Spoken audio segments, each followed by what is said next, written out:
So I really want to talk about the first year as a content creator. It was really, really long time ago. I think, when did you start actually filming content?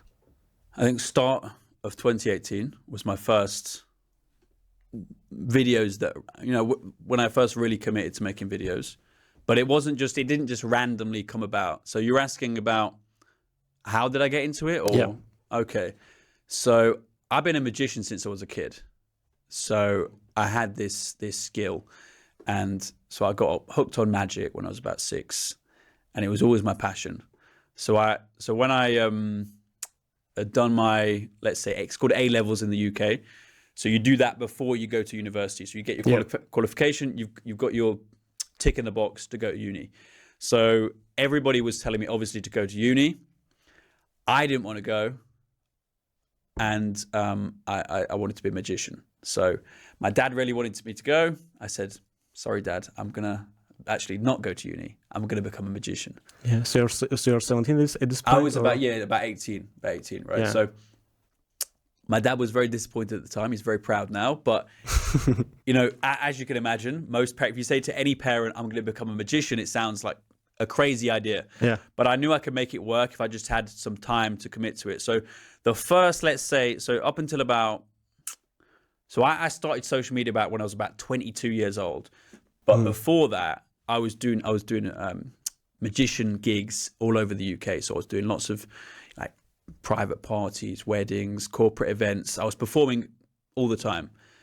But I could just see like there was a bigger opportunity with social media because there's always sometimes a ceiling to where you can go. In a field like that, you can, without a social media presence, you can only go so far because you need to grow your own like personal brand. Yeah.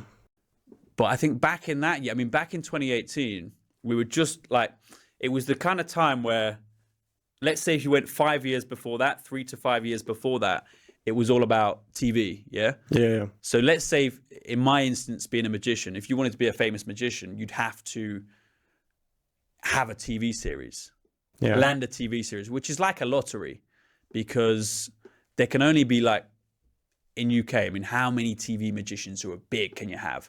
1, 2? There was probably 2. And, but it was coming to the point where social media was coming out of the woodwork and people could create it by themselves. So there was now no gatekeeper on your own success. If you had the hustle, if you had the work ethic, if you could create content, you could create it all by yourself. So I just saw the opportunity and I went, you know what? I need to get on this now and I need to make content. Yeah. And I need to go viral. And that's what I did. And so I stopped doing it's a bit of a risk, but I stopped doing all my gigs, which are paying well. I was doing very well at the time. I was booked out all the time, charging good fees. I said, I'm going to stop taking all bookings. I'm going to move to London, which is let's say, one of the most expensive cities in the world. Yeah. Just behind Yerevan, which is surprisingly. Yeah. And went there, trying to find the right people. Took me a bit of time. Eventually met some really good people and started making content, and we started. So I'm really surprised that you were able to monetize your skills and your talent before social media. Because I think social media is the thing that really gave us ability to monetize what we are doing, monetize our hobbies essentially. And you were doing gigs already before it. Yeah. Yeah. And what would you say is the difference between the gigs and the social media? I mean, were there some maybe not really nice instances with the gigs that you decided to quit it completely? Or what about social media that made you like transform fully? It has a bigger potential, At the time I wanted to become the biggest magician possible. The TV show was dying out. People weren't watching TV as much now.